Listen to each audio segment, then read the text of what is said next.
Now we're going to talk about moving from early childhood into school.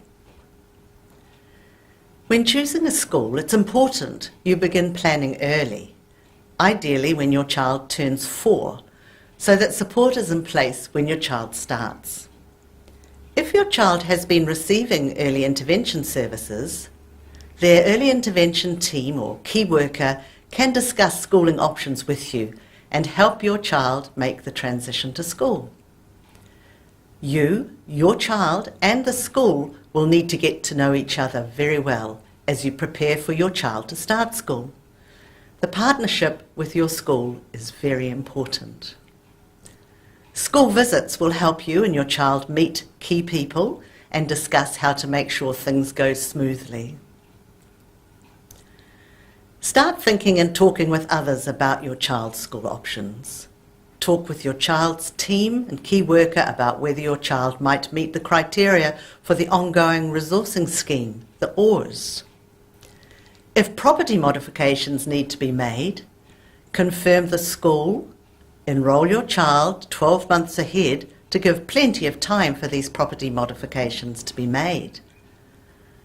6 months before, confirm the school your child is going to go to and enrol them at that school. About 3 months before, meet with the school to ensure information is shared, discuss your child's strengths and needs, and make a plan to transition into school. Talk with your school about the support they can offer your child.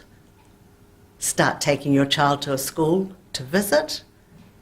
Go to your child's classroom, meet the classroom teacher. Your key worker and or the school will work with you to fill out an ORS application if they think your child meets that criteria. Now I'd like to talk to you about a very important principle behind the New Zealand education system: inclusion. Schools have direct responsibility for meeting the educational needs of all their students. They will do this for all students under this principle of inclusion. Inclusion means valuing all students and staff in all aspects of school life. It involves removing barriers to a student's presence, participation and achievement so all children can be successful to the best of their ability. The partnership between you and your school is important, as the support plan for your child will be the teacher's plan, with additional strategies added to provide specific support tailored and targeted to your child. We've been talking about schools and choosing schools, but remember, at the end of the day, you know your child best.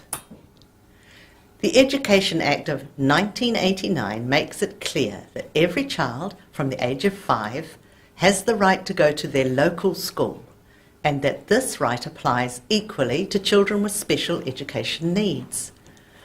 The New Zealand Disability Strategy and the United Nations Convention on the Rights of Persons with Disabilities also support children with special education needs having the same right to go to school as every child.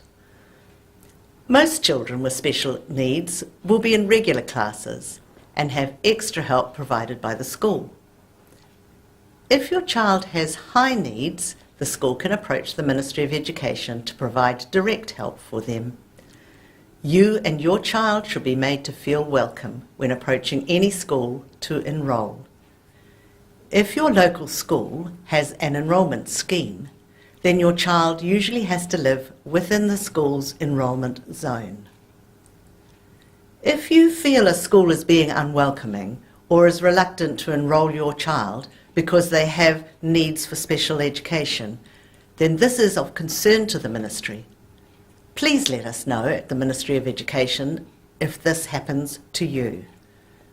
Call and ask to speak to the district manager, like myself, at your nearest district office.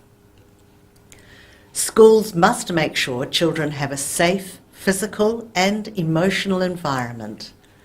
If this involves making changes to buildings, the school will work with your local Ministry of Education office to provide this support. There are some different ways your child might attend school. In New Zealand we have special schools. We have satellite classes at regular schools, and some schools have a special unit within their school. If your child has high needs, they might be able to go to one of the 28 special day schools around the country. There are also a couple of residential schools and health schools, each helping children with different needs. Children with high needs might also be able to go to a special class at a regular school, sometimes known as a satellite class. These classes are run by a special school but sit on the grounds of a regular school. Some special schools also offer a special education outreach teaching service where children with high needs can be enrolled in their local school and have additional learning support from a specialist teacher from the special school. Some regular schools also have units that provide special support for children with special needs. Your child can move between a regular class and a unit. Ministry of Education staff can give you the information you need to help you work out the best option for your child. There are another couple of ways you could get schooling. Kura The Correspondence School and homeschooling. Kura, or the Correspondence School, offers distance learning in certain circumstances. You can also choose to homeschool your child, and there might be extra support available to help you there. Principals and teachers are used to parents asking questions about what their school can offer. They're keen for you to be involved in your child's learning because they know that the more involved you are, the more successful your child's learning is likely to be. All schools should be welcoming to your child. They are all different in the ways that they run and provide support. Once your child has started school, there are some things you might like to know, things that you might see. Your child's key worker and team may support the settling into school process by supporting the classroom teacher. It is helpful to arrange regular meetings between you and school staff to discuss how your child is getting on. A good idea is to have a notebook that travels between school and home with your child to record day-to-day and any special events so everyone knows what's happening in your child's life.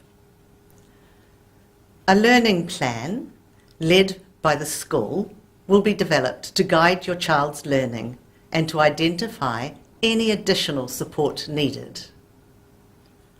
Your role as a parent or caregiver is to ensure your child is enrolled and regularly attends school, at least until they turn 16. Let the school know if your child will not be attending school. Let the school know ahead of time if you need to take your child out of school for a special reason, such as a medical appointment. Work with your school to identify your child's needs, develop appropriate programs and monitor their progress. Provide your school with essential information such as medical, dietary, exercise or personal care requirements and where to reach you in an emergency. Talk to the school about any problems as soon as they appear and share ideas about what's working well. Take part in developing the individual learning plan, the goal setting and specific learning programs, and follow up with those activities at home.